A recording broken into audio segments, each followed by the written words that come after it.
Hi everybody, Marty Rubin, and I'm back for another segment of Marty's Corner. And today we have a very special guest, Paula Ewin. She's going to be playing Katharine Hepburn in A Date with Kate on Sunday, November 21st at 7:30. So welcome. Oh, thank you, Marty. This is not my first time to the Argyle. Well, we're glad you're back. Time. Thank you. Tell me, when did you start playing Katharine Hepburn? Well, I fooled around doing Kate a little bit with a friend of mine, and I never really thought anyone would ever cast me as Katharine Hepburn. But I got an audition from my agent very suddenly in 2003, and I was doing an Irish play off Broadway. I had like another week of performances, very different world. He said, I want you to go in and read for this, for Katharine Hepburn, for Tea at 5, which was a play by Matthew Lombardo, which starred, he wrote it for Kate Mulgrew. And I said, okay, and he said, well, you play young Kate in Act 1 and old Kate in Act 2, and I thought, well, okay. And it was for the 4-month run in West Palm Beach. And you got hooked. Well, I got hooked. It was never very difficult for me to not fall in love with Katharine Hepburn because she was such an amazing person, an amazing actress. Well, let me ask you, this particular Date with Kate takes place in 1981. Yes. Right, and the premise is, how would the evening unfold? Okay, because unlike Tea at 5, which I ended up going on a lot and traveled with that, Kate Mulgrew was wonderful to me. A Date with Kate, I'm younger than Springtime, but unfortunately I'm a little too long in the tooth to be playing a 32-year-old Katharine Hepburn. So I decided to just sort of take on the older Kate, and A Date with Kate is all coming from Katharine Hepburn's words. In other words, there is no playwright involved. It's all culled from her own words. And it's 1981. And she has just opened in previews in the West Side Waltz by Ernest Thompson, who ironically also wrote on Golden Pond for her. She had just done the film. So A Date with Kate is simply an interview, a one-on-one. Mari Lyn Henry will be interviewing Katharine. And it is just wonderful because it includes slides, and we sort of go through my early life in Connecticut and how I love the theater then. Right. But then, you know, Bryn Mawr and finding her way and everything, all the way up to what has just occurred, which was sort of a disastrous first preview on Broadway. Well, it sounds like a lot of fun. Let me ask you, so to prepare for something like that, there's a treasure chest of movies that she's been in. Do you watch that and take on her mannerisms, her voice pattern? Like, did you go back and study that? Oh, well, when I fooled around doing Kate, I would sort of just improvise. When I was hired, I had to go with the script. And of course, I started looking at every film I could get a hold of. I read every book I could get a hold of. And I know this sounds a little presumptuous to say this, but after doing it so long, I almost feel like I have to stay out of Kate's way, so she just comes through me. Right. And you're like a conduit. I surprise myself sometimes as to what comes out of my mouth. And I said, wow. So, you know, she's up there somewhere, but I feel sometimes the best thing I can do is just let her come. Now, I know that sounds a little mystical and all that, but isn't the theater, you know, it's full of mystery? Now, Paula, when a ball player is in a locker room and getting ready to play a game and putting their game face on, that's the time that they'll visualize the positive things that are going to happen in the game. So when Paula Ewin is in the dressing room and she's putting her Katharine Hepburn game face on, what are you visualizing? I really focus on two things. I focus on her trying to look as best as I can like her. By that I mean the defined cheekbones, her mouth, which was very much turned down. Even her father told her that, oh, Kathy, you know, your mouth is turned down. She had a very specific look, and the hair and the clothes and everything. Add to that But I also try to remain calm and say, let her come.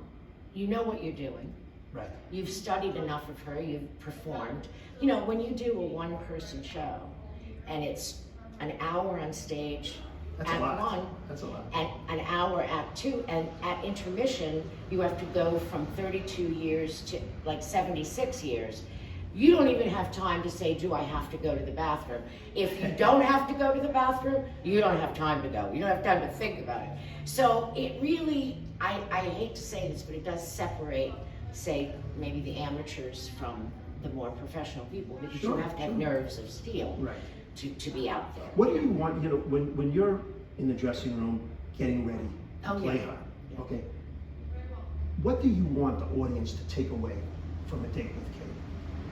Oh, I think, you know, more than anything, I want people to see that, yes, she is direct, but she has a marvelous sense of humor. And I've learned by watching lots of interviews with her over the years, she doesn't take herself too seriously. She did maybe when she was very young. Mm-hmm. But as she's gone through life, she laughs at herself a bit. Right. And she can be scary, but inside, I think, is a very tender person who loves to bake. And, oh, I forgot. I have a surprise for you. Now, I don't know if you know this, Marty, but Katharine Hepburn makes brownies. And these I made for you. I thought you should try them. Very little, well, I can't tell you the secret. I can only tell you the secret if you come to the show.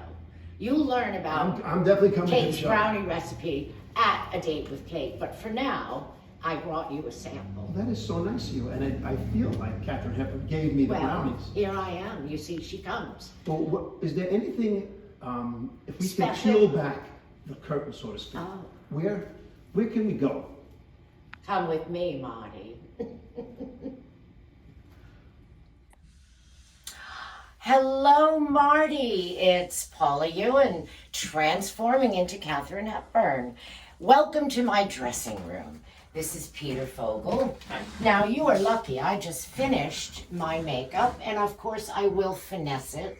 Part of it is having to look a little older than I am, which is easier to do than trying to look a little younger.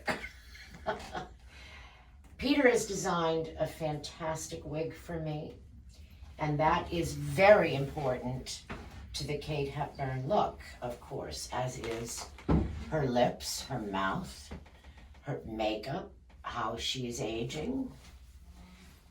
Oh, I love this. Peter, you really, you've done an extraordinary job. Thank you.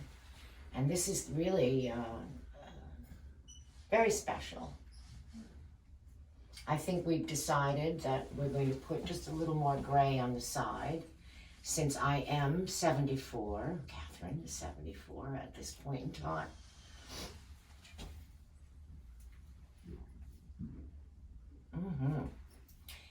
And of course, this black turtleneck is part and parcel with her personality. She loved them partly because she felt she had a turkey neck. That's what she said.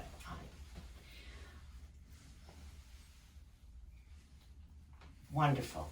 Now, the next and very important piece to this is the Brooks Brothers blue shirt. And of course I have my white Prada slacks on.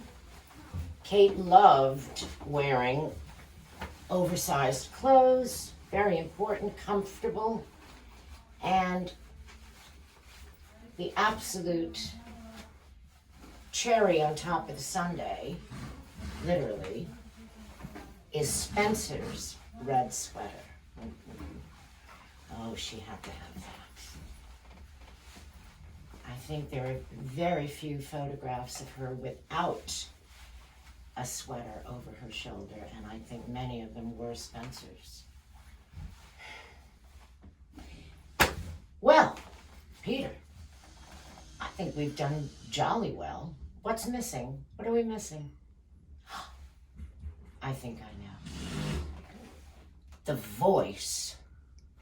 How can you play Katharine Hepburn, Marty, without her voice? Sure, you could wear a beautiful wig and her clothes and try to look like her, but without her voice and her spirit, you're nowhere. So, Marty, I encourage all of your patrons to come out to the Argyle Theatre on November 21st, Sunday at 7:30 for a date with Kate. I'll be there. You too. And don't be late.